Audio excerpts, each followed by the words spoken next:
পৃথিবীর অন্যতম মসজিদ এই মসজিদ, যেই মসজিদে দাজ্জাল ঢুকতে পারবে না। নবীজি সাল্লাল্লাহু আলাইহি ওয়াসাল্লাম বলেন, আখরি জামানায় যখন দাজ্জালের আবির্ভাব ঘটবে, সব জায়গায় সে পৌঁছায়া যাবে, চারটি জায়গা ছাড়া। একটা হলো মসজিদুল হারাম।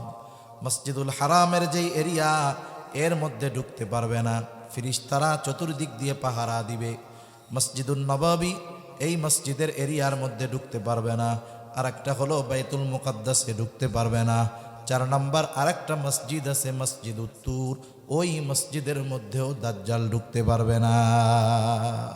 27 তারিখের ব্যাপারে প্রসিদ্ধ আছে যে রাসূল আকরাম সাল্লাল্লাহু আলাইহি ওয়াসাল্লাম রজব মাসের 27 তারিখে মেরাজে গেছেন, ঊর্ধ্বলোকের সফর হয়েছে। একটা বিষয় আমাদের মনে রাখতে হবে, দুনিয়ার সব প্রসিদ্ধ বিষয় বিশুদ্ধ হয় না। সব প্রসিদ্ধ বিষয় কি হয় না? বিশুদ্ধ হয় না।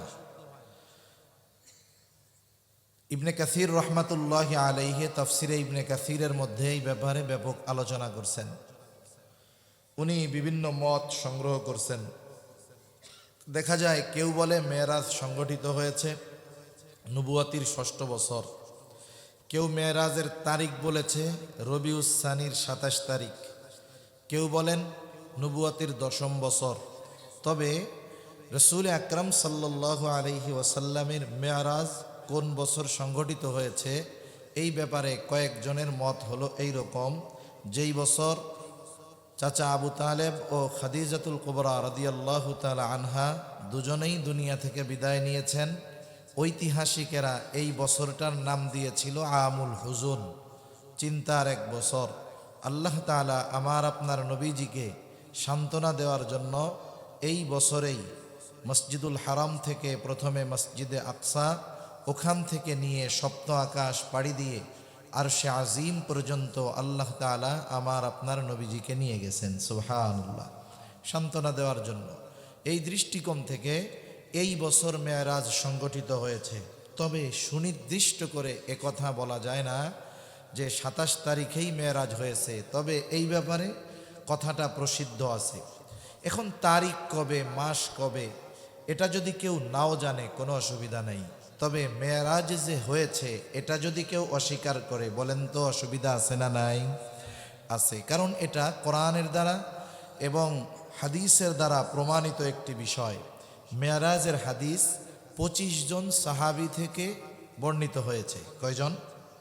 25 জন।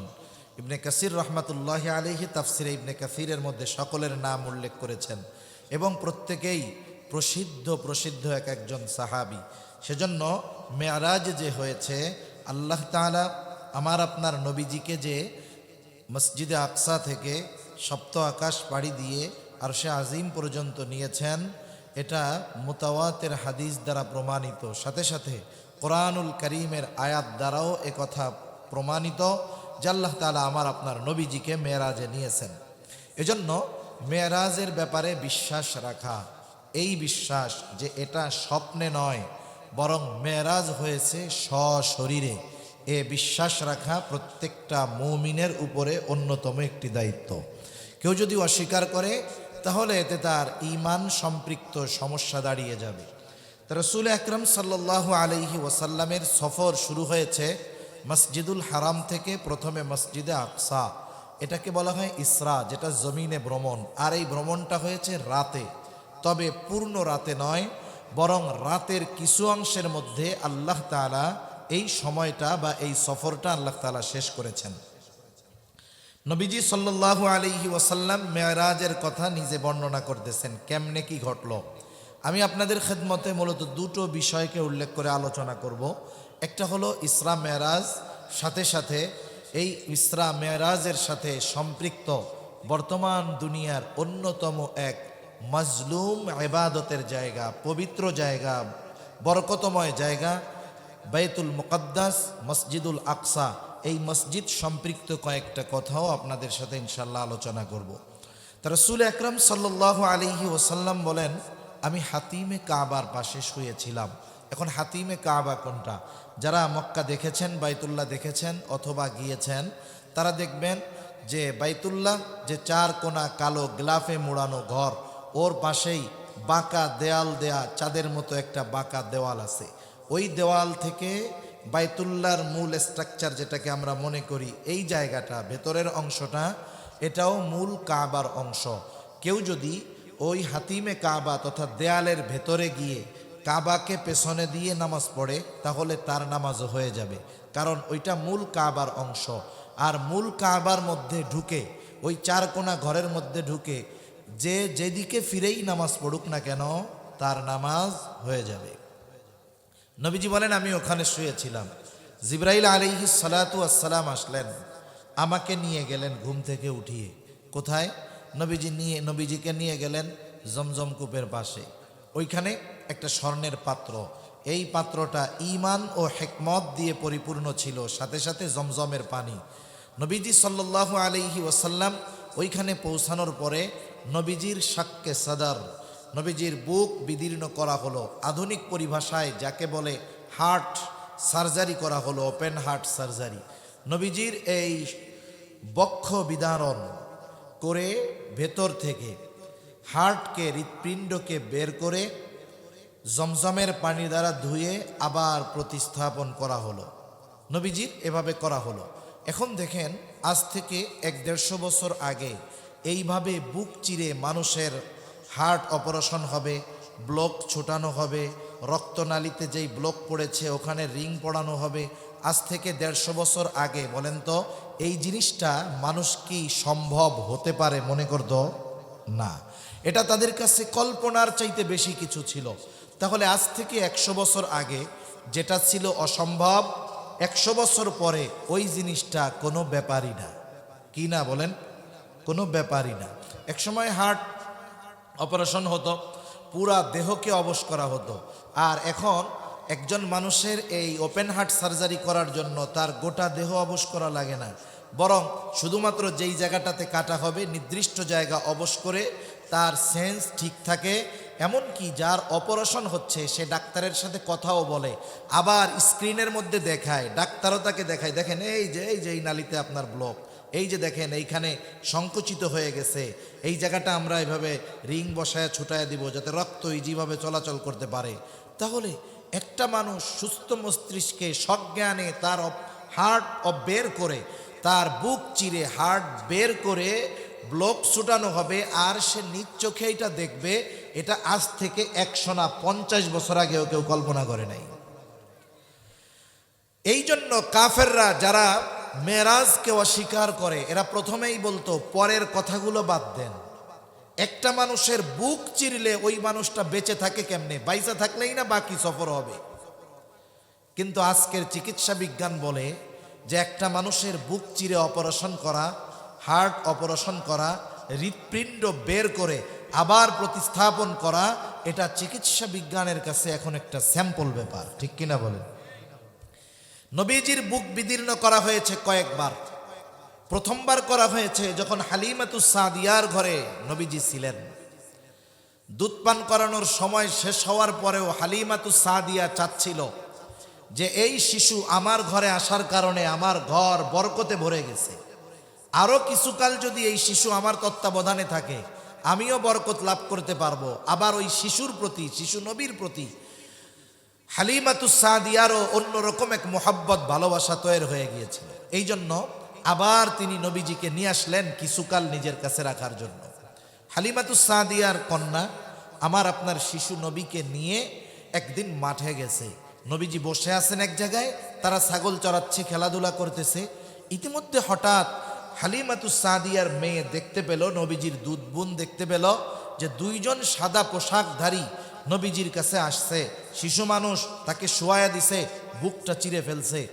এই মেয়েটা ভয়ে দৌড়াইয়া মার কাছে গিয়ে বলতেছে, মা, আমার কুরাইশি ভাইকে দুইজন সাদা পোশাকধারী মানুষ ধরে শোয়ায়ে বুকটা চিরে জানি কি করতেছে। এইবার দৌড় দিয়ে হালিমাতুস সাদিয়া চলে আসলেন। এসে দেখেন যে নবীজি থরথর করে কাঁপতেছে। এর মধ্যে ফিরিস্তা দুইজন তাদের কাজ শেষ করে চলে গেছে। কি করেছেন?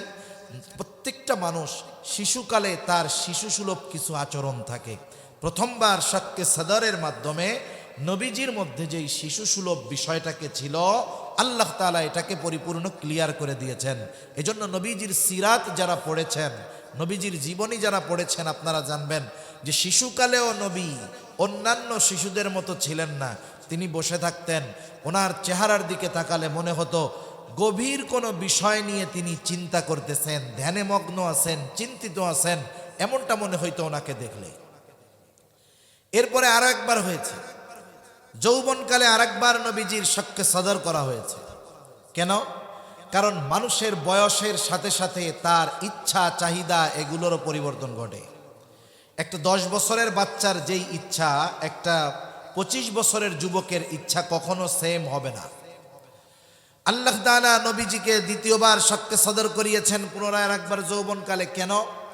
কারণ যৌবনকালীন কিছু বিষয় আছে, এগুলো নবীজির থেকে আল্লাহ তাআলা বের করে দিয়েছেন। এজন্য আমার আপনার নবীজির চারিত্রিক বিষয়টা এমন ছিল যে নবীজির চরিত্র নবুয়াতির আগেও যেমন ছিল, নবুয়াতির পরেও তেমনই ছিল। নবীজি নবুয়াতি পাওয়ার পরে আল্লাহ তাআলা আমার আপনার নবীজির মাধ্যমে, কোরআনের মাধ্যমে, নবীজির সুন্নাহ, নবীজির নির্দেশের মাধ্যমে যেই বিষয়গুলো নিষেধ করেছেন, হারাম করেছেন, এমন কোনো বিষয় আমার আপনার নবীজি নবুয়াতির আগেও কখনো করেন নাই। সুবহানাল্লাহ বলেন। যেমন একটা বলি যে মদ পান, মদ হারাম হয়েছে নবুয়াতির সাথে সাথেই নয়, বরং আরো অনেক পরে, অনেক পরে মদ হারাম হয়েছে। কিন্তু ইতিহাস ঘেটে আপনি দেখাতে পারবেন না যে নবীজি নবুয়াতির আগে কোনোদিন মদ পান তো বহু দূরের কথা, নবীজি কোনোদিন কোনো মদের পাত্র ছুঁয়ে দেখছেন, এ ইতিহাসও দেখাতে পারবেন না। কারণ আল্লাহ তাআলা একেবারে নবীজিকে সৃষ্টি থেকে নিয়ে একেবারে সর্বহালতে আল্লাহ তাআলা আমার আপনার নবীজির নবুয়াতির পূর্বেও নবীজির দ্বারা এমন কোনো কাজ সংগঠিত হতে দেন নাই, এই বিষয়টা সংগঠিত হতে দেন নাই যাতে নবুয়াতির পরে ওই জিনিসগুলো যদি নবীজি হারাম করে, শরীয়ত যদি নিষিদ্ধ করে, কাফেররা যেন না বলতে পারে মুহাম্মদ তুমিও তো আগে এটা করছো। কথা বুঝেন নাই? যেমন আমাদের সমাজে অনেক ছেলে আছে খুব দুষ্টু, বিড়ি সিগারেট খায়, আরও বদ অভ্যাস আছে। এখন সে কোনো না কোনোভাবে ভালো হয়ে গেছে, সে ভালো হয়ে গেছে, পাপ থেকে তাওবা করছে, উলামা ইকরামের সোহবতে থাকে, দাওয়াত ও তাবলীগের মেহনতে যায়, ছেলেটা এখন ভালো। বলেন তো ওই ছেলেটা যখন তাওবা করে ভালো হয়েছে, তাওবা করার আগে সে যে পাপগুলো করত এখন কি সেগুলো করে? করে না। এখন ও দেখতেছে বাজারে ওর বন্ধু একজন সিগারেট খাচ্ছে, ও তো এখন ভালো মানুষ, বন্ধুরে গিয়ে বলতেছে বন্ধু এই কাজগুলো ভালো না, এই দুর্গন্ধ মুখে থাকলে রহমতের ফেরেশতা আসবে না, এই কাজগুলো কইরো না। আমরা বাঙালি, আমাদের স্বভাব কি দেখবেন অধিকাংশ মানুষ বলে ওরে মিয়া এত বুজুর্গি দেখায়ও না, 1 বছর আগে তুমি যে টানা টানছো, এরকম বলার লোক তো আলহামদুলিল্লাহ এখানে নাই। একটু জোরে বলেন আছে? তাহলে আমাদের অভ্যাস এই, তাইলে কাফেররা কি করত? নবীজি যদি নিজে এমন কোন কাজ করতেন আর ওই কাজ যদি নবুয়াতির পরে নিষিদ্ধ করতেন, তাইলে কাফেররা বলতো মুহাম্মদ তুমিও তো কয়দিন আগে এটা করছো। এই কথাটাও যেন আমার আপনার নবীকে দুনিয়ার কোনো মানুষ না বলতে পারে, এজন্য আল্লাহ তাআলা সব হালতে নবুয়াতির আগেও ওই বিষয়গুলো থেকে আমার আপনার নবীকে আল্লাহ হেফাজত করেছেন। নবীজি নবুয়াতির পরে যেই বিষয়গুলো শরীয়ত নিষিদ্ধ করেছে, একটা দুইটা উদাহরণ দেই। যেমন নবীজি বলেন একবার কিশোরকালে যখন আমি বালক সব বুঝি, ওই সময় এক বাড়িতে বিবাহ অনুষ্ঠান হবে, বিবাহ অনুষ্ঠান হবে, সকালে মিলে ওই বাড়িতে গেছে, একবারে সব মানুষ ওই বাড়িতে কি হবে, নাচ গান আনন্দ অনুষ্ঠান হবে। আপনাদের চট্টগ্রামের বিবাহ শাদীতে তো আলহামদুলিল্লাহ নাচ গান এইসব হয় না? আলহামদুলিল্লাহ হয়। একটু জোরে বলেন। হয়, বেশি হয়। আরো কি হয়? যেই বাড়িতে বিবাহ হয় ওই বাড়িতে বিবাহের দিন না, আমার মনে হয় গোটা মাস ধরেই এইগুলা চলে। এই বিবাহ অনুষ্ঠানে গান বাদ্য, এটা জাহেলিয়াতের একটা প্রথা, এগুলো মুসলমানদের কাজ হতে পারে না। তা আমি আর ওই দিকের আলোচনা তো করব না। নবীজি গেছেন, বালক তিনি তখন, ইতিমধ্যে ওই মূল গান বাদ্যর আসর শুরু হয়ে যাবে। সকলে বলতেছে মুহাম্মদ আসো আসো, শুরু হয়ে গেল। নবীজি বলেন সকলে গান বাদ্য নাচ গান দেখার জন্য যাবে। ইতিমধ্যে হঠাৎ আমার দু চোখ জুড়ে ঘুম চলে আসছে। এমন ঘুম আসছে আমি আমার চোখ দুটোকে মেলে রাখতে পারতেছিলাম না। সকলে চলে গেল, আমি ওই বাড়ির এক প্রান্তে গিয়ে ঘুমায় পড়লাম। এমন ঘুম দিছি কিছুই টের পাই নাই। সারা রাত কি হইছে কিছুই শুনি নাই, কিছুই জানি নাই, কিছুই বুঝি নাই। সকলে সারা রাত আনন্দ ফুর্তি করে বাড়িতে চলে গেছে। আর আমার ঘুম ভাঙছে তখন সূর্যের আলো আমার মুখের উপরে আইসা পড়ছে যখন। সুবহানাল্লাহ বলেন। আল্লাহ তাআলা নবীজিকে হেফাজত করছেন। আর একটা বলি, যৌবনকালে কাফেররা একবার কাবাঘর সংস্কার করবে, কাবাঘর সংস্কার হবে। কাবাঘর সংস্কারের এই কাজে অংশগ্রহণ করতে পারা নিঃসন্দেহে বড় ফজিলতের কাজ, ঠিক কিনা বলেন? মসজিদের খেদমত করতে পারা ফজিলতের কাজ, আর সেটা যদি বাইতুল্লাহ হয়, আল্লাহর ঘর, সেই কাবা হয়, এর চাইতে উত্তম আর কি হতে পারে? সবাই পুরুষেরা ওই কাজে অংশগ্রহণ করছে। এখন এরা চিন্তা করতেছে এত ফজিলতের কাজ, যেই পোশাক পইরা গোনা করি, যেই পোশাক পরে মিথ্যে কথা বলি, যেই পোশাক পরে অন্যের হক নষ্ট করি, সেই পোশাক পরে আবার যদি এই ভালো কাজটা করি, এটা ঠিক হবে না। তাহলে কি করা যায়? সকলে পোশাক খুলে বিবস্ত্র হয়ে সবাই এই কাজটা করো। সকলে পোশাক খোলার সিদ্ধান্ত নিয়েছে। নবীজি বলেন আমার পরনে লুঙ্গি, কাপড় পরা, সবাই খুলে ফেলছে। এখন আব্বাস রাদিয়াল্লাহু তাআলা আনহু নবীজির কাছে এসে বলে, মুহাম্মদ কি হইল? সবাই খুলে ফেলছে, তুমি খোলো না কেন? নবীজি বলতেছেন, আমাকে যখন বলল লুঙ্গি খোলার কথা, খোলা তো বহুদূর, এই কথা চিন্তা যখন করতেছি আমি সাথে সাথে অজ্ঞান হয়ে জমিনের উপরে পড়ে গেছি। সুবহানাল্লাহ। লুঙ্গি আর নবীজির খোলা লাগে নাই। আল্লাহ তাআলা এই বিভিন্ন পদ্ধতিতে আমার আপনার নবীজিকে হেফাজত করেছেন। এখন আসেন আরেকবার শক্কে সদর মেরাজের আগে করা হইল কেন? কারণ দুনিয়ার আবহাওয়া আর ঊর্ধ্বলোকের আবহাওয়া পরিস্থিতি এক না। একটা মানুষের যত টাকা থাকুক না কেন, সে চাইলে পৃথিবীর বিভিন্ন রাষ্ট্র ভিসা থাকলে যখন তখন টাকা দিয়ে টিকিট কেটে সফর করতে পারবে, কিন্তু মন চাইলেই মহাকাশে যাইতে পারবে না। যত টাকা থাকুক না কেন, সে আগে মহাকাশে যাওয়ার জন্য নাসার কাছে দরখাস্ত করবে, এরপরে তাকে চেক আপ করবে, তার কাছ থেকে নির্ধারিত মোটা অঙ্কের টাকা নিবে, এরপরে তাকে চেক আপ করবে যে তার শরীরটা ওইখানে যাওয়ার উপযুক্ত কিনা, এরপরে তাদের তত্ত্বাবধানে বছরের পর বছর রেখে মহাকাশের পরিবেশের সাথে সে যেন নিজেকে মানায় নিতে পারে, এই জন্য তাকে ট্রেনিং দেওয়া হবে।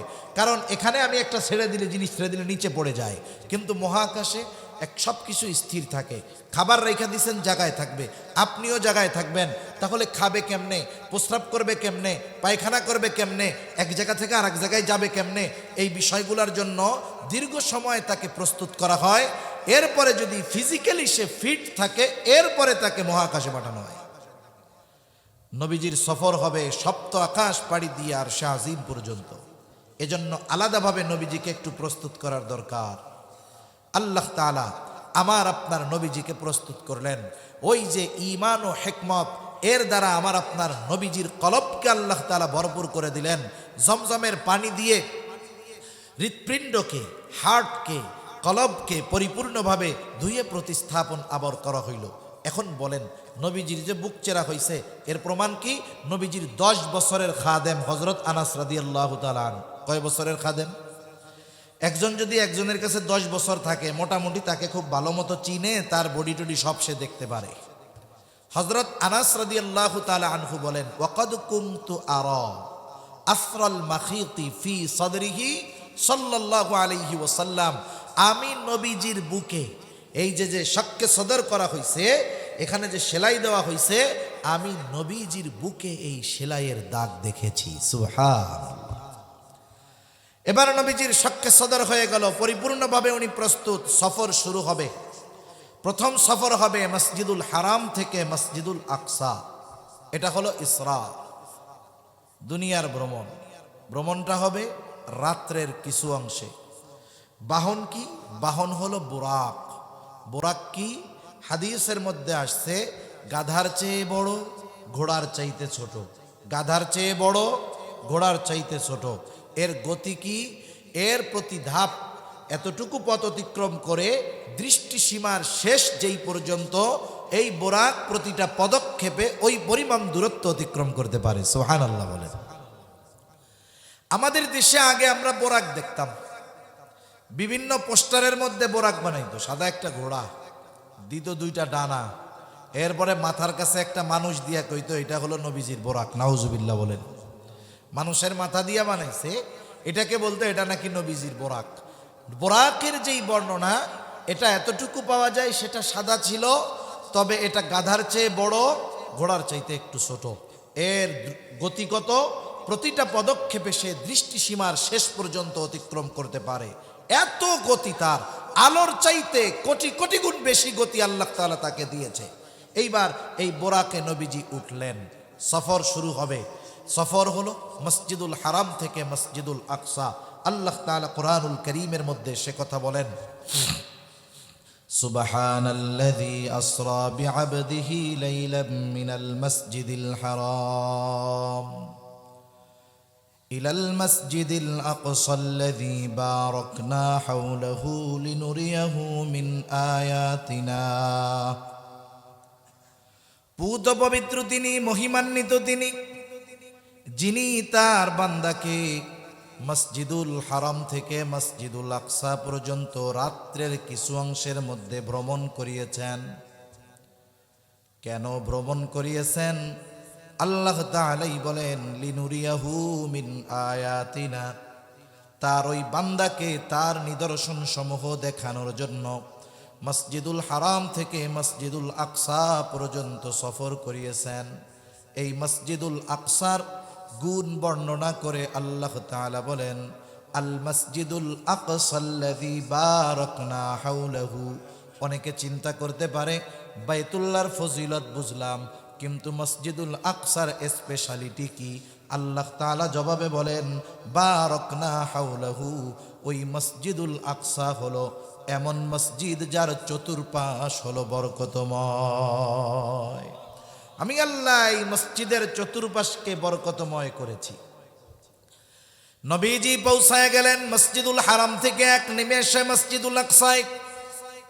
যাওয়ার সময় অনেক কিছু তার নজরে আসছে, এত লম্বা কথা বলার মতো সুযোগ সময় আমার কোনোটাই নাই, আমি শুধু মূল কথাগুলো বলবো।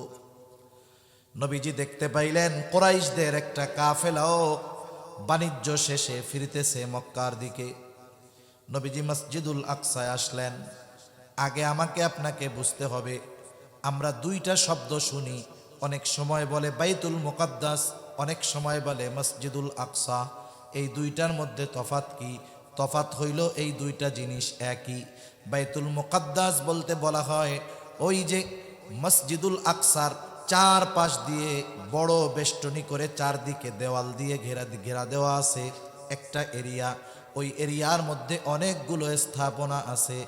ওই স্থাপনাগুলো চতুর্দিকে দেওয়াল দিয়ে ঘিরে দেওয়া। ওই দেওয়াল দিয়ে ঘিরে দেওয়া যেই জায়গাটা, ওই পরিপূর্ণ জায়গাটাই হলো বাইতুল মুকাদ্দাস। আর মসজিদুল আকসা আমরা যেটাকে বলি, এটা ওই বাইতুল মুকাদ্দাস এরিয়ার মধ্যে একটা স্থাপনা, একটা মসজিদ। নবীজি সাল্লাল্লাহু আলাইহি ওয়াসাল্লাম পৌঁছাইলেন ওইখানে, পাথর ছিদ্র করে ওইখানে বাহনকে বেঁধে দিলেন। প্রত্যেকটা নবী যারা ওইখানে গিয়েছে প্রত্যেকেই তাদের বাহনকে ওই পাথরের ওই জায়গায় বেঁধে রাখত। এইবার নবীজি মসজিদুল আকসায় ঢুকলেন। মসজিদুল আকসা নিয়ে কয়েকটা কথা একটু বলার দরকার, কারণ পৃথিবীর একমাত্র বরকতময় পবিত্র ভূমি, যেই ভূমির দাবিদার ঐশী তিন ধর্মের অনুসারীরা। ইয়াহুদিরাও দাবি করে এটা আমাদের, খ্রিস্টানেরাও দাবি করে এটা আমাদের, আমরা মুসলমানেরাও বলি এটা আমাদের। বাস্তবতা হলো ওই ভূমির প্রকৃত দাবিদার হলো মুসলমানেরা। ওই ভূমির ওই মসজিদ সহ গোটা বাইতুল মুকাদ্দাসের পূর্ণ অধিকার মুসলমানদের। কিন্তু আফসোস ওইটার দাবি ওরাও করে। ওরা করার অনেকগুলো কারণ। ইহুদিরা করে, এর মধ্যে অন্যতম কারণ হলো ইহুদিদের একটা ভ্রান্ত বিশ্বাস হইল মসজিদুল আকসা যেটা, এখন মসজিদুল আকসা কোনটা? আমরা মূলত অনেকে মসজিদুল আকসা বলতে বুঝি বড় সোনালী গম্বুজের কারুকার্য খচিত একটা স্থাপনা আমাদের সামনে দেখানো হয়। অনেকে মনে করে এটাই মনে হয় মূল মসজিদ। না, এটা হলো ডোম অফ রক। এটা মূল মসজিদ নয়। মূল মসজিদটা অধিকাংশ সময় আড়ালেই থেকে যায়, অনেকে চিনে না। বাইতুল মুকাদ্দাসের যেই দেয়াল আছে চতুর্দিক দিয়ে, এক পাশের দিকে খেয়াল করলে দেখবেন ছোট্ট একটা ধূসর বর্ণের গম্বুজওয়ালা একটা মসজিদ আছে। ওই মসজিদটা ধূসর বর্ণের এরকম ছিল না।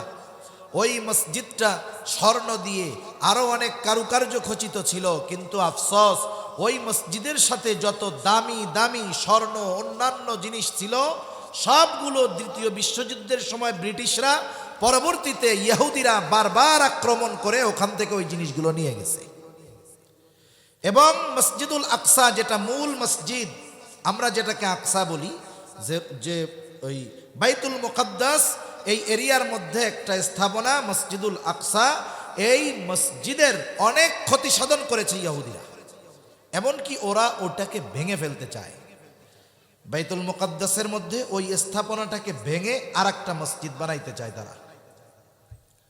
তাদের ভ্রান্ত বিশ্বাস হইল বর্তমান যেই মূল মসজিদে আকসাটা আছে এটা সুলাইমানি অবকাঠামোতে নির্মিত নয়। মানে সুলাইমান আলাইহিস সালাম যেমনে বানাইছে ওই রকম নাই। কেমনে বানাবে? ওদের ধর্মীয় গুরুরা একটা স্ট্রাকচার দিয়ে দিছে যে এই রকম ভাবে বানাবা। বানাইলে কি হবে? বলে এটা তো থার্ড টেম্পল হবে, আর এইটা যদি বানাও তাহলে তোমাদের ত্রাণদাতা ত্রাণকর্তা মাসিহে দাজ্জালের আগমন ঘটবে, আর সে তোমাদেরকে গোটা দুনিয়ার উপরে তোমাদের প্রভাব বিস্তার করবে এবং গোটা দুনিয়া তোমাদের নিয়ন্ত্রণে চলে আসবে। ইহুদিদের একটা ভ্রান্ত বিশ্বাস যে ওই মসজিদ ভেঙে থার্ড টেম্পল যদি বানানো হয়, নতুন আর একটা অবকাঠামো করে মসজিদ বা ইবাদতের জায়গা বানানো হয়, যেটা সুলাইমান আলাইহিস সালামের যেই স্ট্রাকচার ছিল ওই স্ট্রাকচারে বানানো হবে, তা যেই বিশ্বাসটা করতেছে এটা কি সঠিক না ভ্রান্ত? যেমন গত মাসের 22 তারিখ বাবরি মসজিদ ভেঙে রাম মন্দির বানানো হয়েছিল, সেই রাম মন্দির উদ্বোধন করা হয়েছে। জানেন আপনারা 500 বছর এইখানে মসজিদ ছিল। 500 বছর আজান হয়েছে, ইকামত হয়েছে, নামাজ হয়েছে। 47-এর দেশ বিভক্তির পরে আস্তে কইরা একদল গুজব উঠায় দিছে। জানো, এই রাম মন্দিরের নিচে কিন্তু, এই মসজিদের নিচে কিন্তু রাম মন্দির ছিল। মসজিদের নিচে কি ছিল? রাম মন্দির। গুজব ছড়ায় বেশি। এমনভাবে ছড়াইছে কারণ এরপরে যখন দেশ বিভক্ত হয়ে গেছে, পাকিস্তান একদিক, ভারত আর একদিক, যারা ভারতে ছিল হিন্দু উগ্রবাদী, ওরা চেয়েছে ভারতের মাটিতে মুসলমান থাকবে না, মুসলমানদের কোনো নিশানা থাকবে না, মুসলমানদের নাম পর্যন্ত তারা ভারতের মাটিতে রাখতে চায় না। এজন্য মাঝে মধ্যে দেখেন না, মুসলমানদের স্থাপনাগুলোর নাম পরিবর্তন করে ফেলে, বিভিন্ন প্রসিদ্ধ জায়গার নাম পরিবর্তন করে ফেলে। এ খবর মনে হয় আপনাদের কাছে নাই? আছে। বহু জায়গার নাম তারা পরিবর্তন করে ফেলতেছে। এই উপমহাদেশের অন্যতম শাসক মোগল সম্রাট জহিরুদ্দিন বাবর, ওনার নামে মসজিদ হলো বাবরি মসজিদ। মোগল সম্রাটদের অন্যতম এক আলোকময় ইতিহাস আছে এই ভারতবর্ষে। ওরা চায় যে মুসলমানদের স্থাপনা এবং নাম মুছে দিয়ে ইতিহাস থেকে মোগল সাম্রাজ্যের ইতিহাসকে ওরা মুছে দিতে চায়। মুসলমানদের ইতিহাস রাখতে চায় না ওরা। এই কর্মসূচি হলো ওদের। এখন বানানো হইল এই উগ্রবাদীদের পক্ষ অবলম্বন করে, জুলুম করে ওই জায়গায় ঘোষণা দেওয়া হইল নিচে রাম মন্দির ছিল। এখন যদি আদালত রায় দেয়, এক দলের তদন্ত করতে দিছে, ওই তদন্ত যারা করতেছে তারাও ওই দলের লোক, ওরা তদন্ত করে কইছে নিচে তো মন্দিরের অস্তিত্ব পাওয়া গেছে। আদালত রায় দিবে কি? তাহলে এটা ভাঙো, মন্দির বানাও। মসজিদের জন্য পাশে জায়গা দেওয়া হয়েছে, ওটা বাদ। মূল মসজিদ কেন ভাঙা হইল? কারণ হাদিসের ভাষ্য হলো যেখানে একবার মসজিদ হবে কিয়ামত পর্যন্ত ওখানে যা কিছু হোক না কেন ওটা মসজিদ হিসাবেই থাকবে। ঠিক কিনা বলেন? তুরস্কের আয়া সুফিয়া, ওসমানীদের পতনের পরে, ওসমানী খেলাফত ব্যবস্থা বিলুপ্ত হওয়ার পরে কামাল আতাতুর্ক, তুরস্কের জনক, বলে ওইটা শয়তানের চাইতেও খারাপ, অথচ ওকে আমাদের প্রজন্মের সামনে হিরো হিসাবে তুলে ধরা হয়। এই জানোয়ার, মানুষরূপী জানোয়ার, ও মসজিদগুলাতে আজান বন্ধ করে দিয়েছে, টুপি বন্ধ করে দিয়েছে, কোরআন পড়া বন্ধ করে দিয়েছে, মসজিদগুলাকে মিউজিয়াম বানিয়েছে। এই আয়া সোফিয়ায় 100 বছর নামাজ বন্ধ ছিল, মিউজিয়াম ছিল। বলেন তো আয়া সোফিয়ায় আবার নামাজ শুরু হয়েছে কি হয় নাই? 100 বছর বন্ধ থাকার পরে যদি আয়া সোফিয়াতে নামাজ শুরু হতে পারে, আমরা মুসলমানেরা এই বিশ্বাস রাখি, আমরা হয়তো দেখব না, আমাদের আগামী প্রজন্ম হয়তো দেখবে, নাইলে তারপরের প্রজন্ম দেখবে। ওই রাম মন্দিরে আবার আল্লাহ তাআলার একত্ববাদের ঘোষণা হবে ইনশাআল্লাহ। ওখানে আজান হবে, নামাজ হবে, হয়তো আমরা দেখতে পারবো না, পরবর্তী প্রজন্ম দেখবে ইনশাআল্লাহ। এই ইহুদিরা চায় ওই মসজিদুল আকসাকে ভেঙে গুড়িয়ে দিয়ে নতুন আর একটা উপাসনালয় বানাতে। বিশ্বাস হলো যদি বানাইতে পারে তাহলে দাজ্জালের আগমন ঘটবে এবং তারা দাজ্জাল তাদের ত্রাণকর্তা হয়ে গোটা দুনিয়ার মানুষের উপরে তাদের প্রভাব বিস্তার তারা করতে পারবে দাজ্জালের মাধ্যমে। এজন্য এই মসজিদের ব্যাপারে আমাদের 2 মসজিদের ব্যাপারে যেমন মুহাব্বত, মসজিদুল হারাম আর মসজিদুল নববীর প্রতি যেমন মুহাব্বত, মুমিন হিসাবে, মুসলমান হিসাবে প্রত্যেকটা মুমিন মুসলমানের অন্তরে আকসার মুহাব্বত থাকার দরকার আছে না নাই? আছে। এজন্য মসজিদুল আকসার বিষয়ে কয়েকটা কথা জানি। 1 নাম্বার, মসজিদুল আকসা এর চতুর্পাশকে বরকতময় করেছেন কে?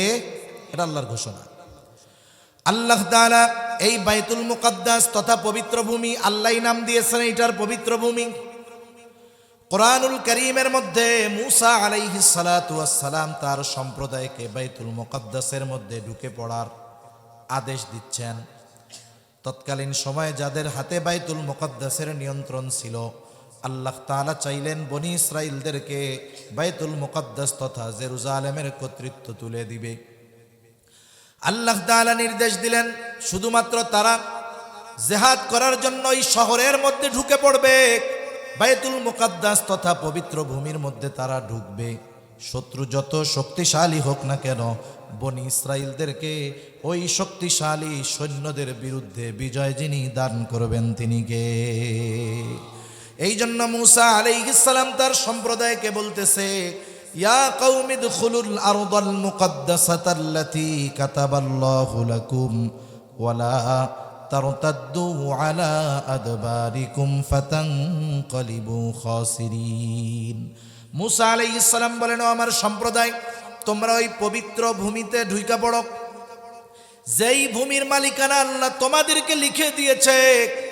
আল্লাতী কাতাবাল্লাহু লাকুম, যেই পবিত্র ভূমির মালিকানা আল্লাহ তোমাদের লিখে দিয়েছে। তবে শর্ত হইল একটা, সামনের দিকে যাবা, খবরদার পিছু হটবা না। সামনের দিকে যদি যাও তোমাদের বিজয় সুনিশ্চিত, আর যদি পেছনের দিকে ফিরে আসো তোমরা ক্ষতিগ্রস্তদের অন্তর্ভুক্ত হয়ে যাবা। তাহলে বাইতুল মুকাদ্দাস তথা মসজিদুল আকসা এর আশপাশ ওই যে দেওয়াল দিয়ে ঘেরা এই জায়গাটা হলো পবিত্র ভূমি, বরকতময় ভূমি, পবিত্র ভূমি। ঘোষণা কার? আর একটু জোরে বলেন কার? এই মসজিদ হলো পৃথিবীর 2য় মসজিদ। আবু যার গিফারি রাদিয়াল্লাহু তাআলা আনহু প্রশ্ন করতেছেন নবীজিকে, প্রশ্ন করতেছেন, বলতেছেন, আউয়ালু মা উদিয়া ফিল আরদি আউয়ালা আইয়ু মসজিদিন উদিয়া ফিল আরদি আউয়ালা। নবীজিকে বলতেছেন, এই পৃথিবীর বুকে প্রথম কোন মসজিদ প্রতিষ্ঠিত হয়েছে? নবীজি বললেন, আল মসজিদুল হারাম। এরপরে প্রশ্ন করতেছে, সুম্মা আইয়ুন, এরপরে কোনটা? নবীজি বলেন, আল মসজিদুল আকসা। এরপরে তিনি জিজ্ঞাসা করেন, এই দুইটার মাঝে ব্যবধান কত বছরের? কামকানা বাইনাহুমা। নবীজি বলেন, 40 সানা। এই 2 মসজিদের মধ্যে ব্যবধান হলো 40 বছরের। কত বছরের ব্যবধান? 40 বছরের ব্যবধান। কোন মুহাদ্দিসিনে কেরাম বলেন, কোন মুফাসসির বলেন 40 বছর কেমনে হয়? কারণ মসজিদুল আকসা এটা নির্মিত হয়েছে ইব্রাহিম আলাইহিস সালামের হাতে, আর বাইতুল্লাহ নির্মাণ হয়েছে তো কত আগে। তাইলে এখানে এরকম হইল কেন? মূল বিষয়টা হলো এইরকম যে বাইতুল্লাহ তো মূসা আলাইহিস সালামের মহাপ্লাবনের সময় একেবারে ধ্বংস হয়ে গেছিল, মানে একেবারে ক্ষতিগ্রস্ত এত পরিমাণ হয়েছে যে ওইখানে যে ঘর ছিল টেরি পাওয়া যাইত না। শুধুমাত্র ওইখানে একটা বালুর ডিবি ছিল। ওই যে আল্লাহ তাআলা শিশু নবী ইসমাইল আলাইহিস সালাম ও তার মা হাজেরা আলাইহিস সালামকে আল্লাহর নির্দেশে ইব্রাহিম আলাইহিস সালাম রাইখা আসলেন ওইখানে। জনমানবহীন প্রান্তর, কিচ্ছু নাই। যায় দেখেন শুধুমাত্র একটা উঁচু বালুর ডিবি, ওর পাশে স্ত্রী সন্তানকে রাইখা আসছেন আল্লাহর আদেশে। আল্লাহ কেন এখানে নেওয়াইছেন কারণ হইল আল্লাহ তাআলা ইসমাইল আলাইহিস সালাম আর ইব্রাহিম আলাইহিস সালামের মাধ্যমে তার ঘরকে আল্লাহ তাআলা পুনরায় প্রতিষ্ঠিত করবে। সুবহানাল্লাহ বলেন। এরপরে ইসমাইল আলাইহিস সালাম বড় হয়েছে ওই জায়গায়, এক জায়গায় যে দীর্ঘকাল বসবাস করে ওই জায়গার প্রতি একটা মায়া মহব্বত জাগ্রত হয় কি হয় না? দেখবেন যেই জায়গায় আপনি জন্ম থেকে আছেন, একেবারে শিশুকাল থেকে দীর্ঘকাল, ওই জায়গার প্রতি আলাদা একটা মহব্বত থাকে, ঠিক না? ইসমাইল আলাইহিস সালাম ওনার বংশ বিস্তার হয়েছে ওইখানেই। এরপরে বড় যখন হয়েছেন আল্লাহর নির্দেশে বাপ বেটা দুইজনে মিলে ওই কাবাকে ওনারা সংস্কার করছেন। এর 40 বছর পর ইব্রাহিম আলাইহিস সালাতু ওয়াস সালাম মসজিদুল আকসা ওনার হাতে প্রতিষ্ঠিত করছেন। এই হিসাবে হলো দুইটার মধ্যে ব্যবধান কত বছর? 40 বছর। এই মসজিদের অন্যতম একটি বৈশিষ্ট্য হলো এটা মুসলমানদের প্রথম কিবলা। রাসূল আকরাম সাল্লাল্লাহু আলাইহি ওয়াসাল্লাম হিজরতের পূর্বে ওই দিকে ফিরে নামাজ পড়েছেন, হিজরতের পরেও 16 মাস ওই দিকে ফিরে নামাজ পড়ছেন। আব্দুল্লাহ ইবনে আব্বাস রাদিয়াল্লাহু তাআলা আনহু থেকে বর্ণিত, তিনি বলেন, কানা রাসূলুল্লাহ সাল্লাল্লাহু আলাইহি ওয়াসাল্লাম ইউসাল্লি বিমাক্কাতা নাহওয়া বাইতুল মুকাদ্দাস। নবীজি বাইতুল মুকাদ্দাসের দিকে ফিরে নামাজ পড়তেন যখন তিনি মক্কায় ছিলেন।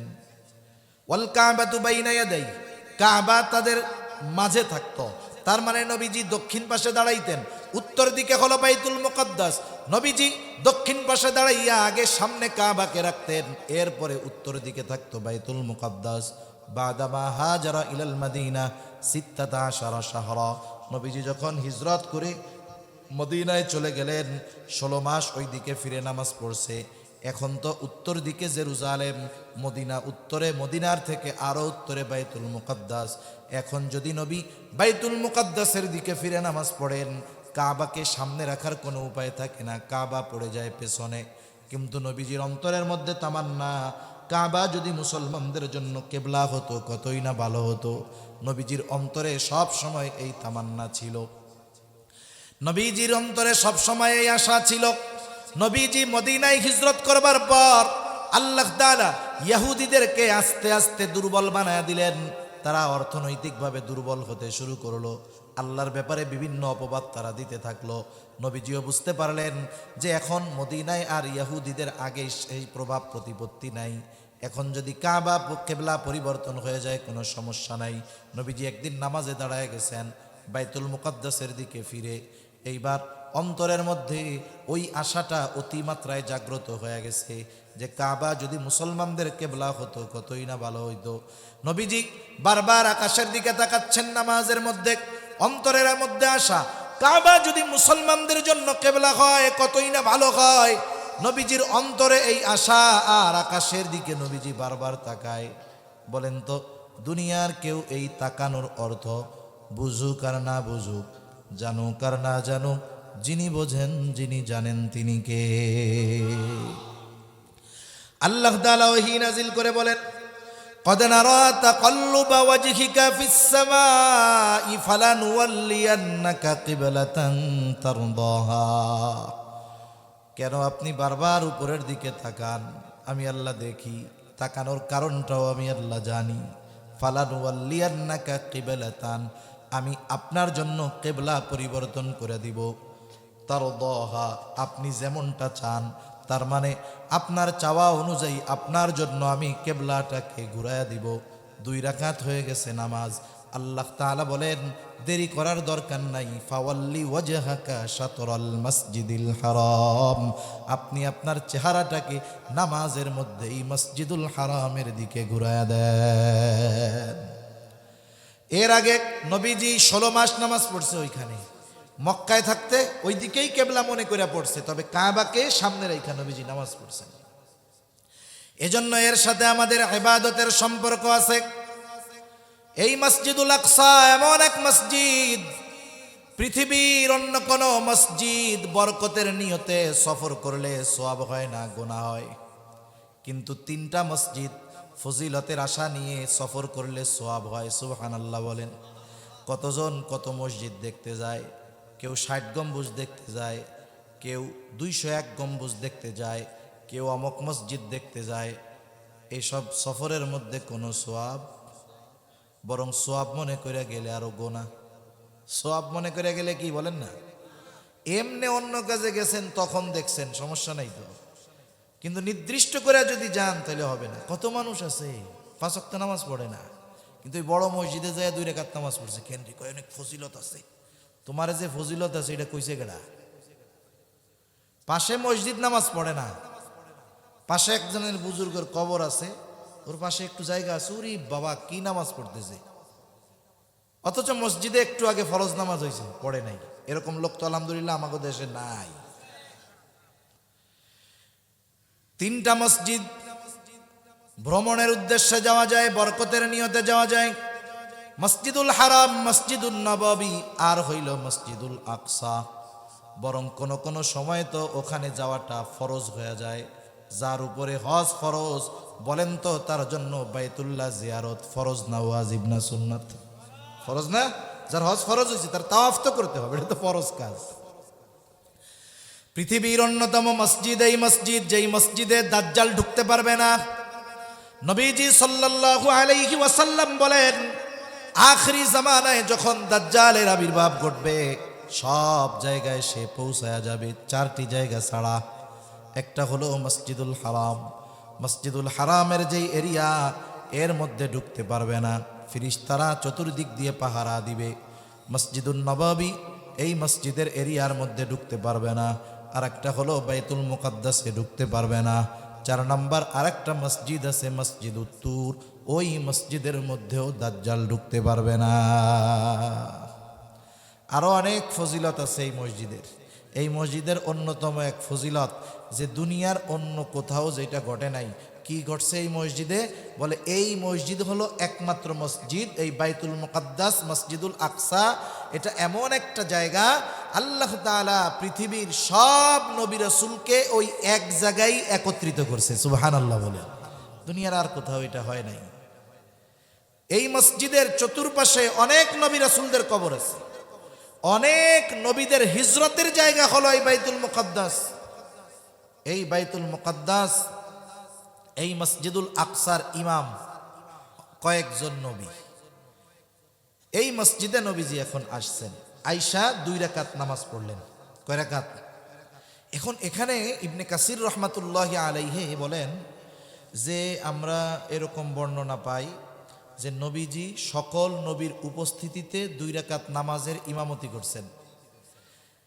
অনেকে বলে যে এই জায়গায় মেরাজের সফর শুরু হওয়ার আগে এই 2 রাকাত নামাজের ইমামতি নবীজি করছেন। উনি বলেন যে নবীজি যেইভাবে মেরাজের বর্ণনা দিয়েছেন তাতে মনে হয় যে ফেরার পথে এই ইমামতিটা নবীজি করছেন, যাওয়ার পথে একাকী 2 রাকাত নামাজ পড়ছেন। কেন? আমি একটু সামনে গিয়ে বলতেছি। তা নবীজি 2 রাকাত নামাজ পড়ছেন। এখন সফর হলো ঊর্ধ্ব আকাশের। এই সফর শুরু হয়েছে মেরাজের। মেরাজ অর্থ সিঁড়ি।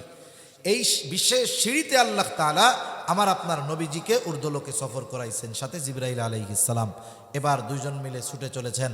চলতে চলতে পৌঁছায় গেছেন একেবারে প্রথম আসমানের দরজায়। প্রত্যেকটা আসমানের দরজা আছে, প্রত্যেকটা আসমানের দরজায় পাহারায় ফেরেশতারা নিযুক্ত আছে। জিবরাইল আলাইহিস সালাম আওয়াজ করলেন, কে? বলে আমি জিবরিল। আপনার সাথে কে? বলে মুহাম্মাদুর রাসূলুল্লাহ সাল্লাল্লাহু আলাইহি ওয়াসাল্লাম। আপনার সাথে কি ওনাকে নিয়ে যাইতে বলা হয়েছে? বলে হ্যাঁ। এইবার ফেরেশতারা নবীজিকে অভিবাদন জানাইলেন, স্বাগতম জানাইলেন, ওয়েলকাম জানাইলেন। নবীজির সাথে প্রথম আসমানে সাক্ষাৎ হইল হযরত আদম আলাইহিস সালামের।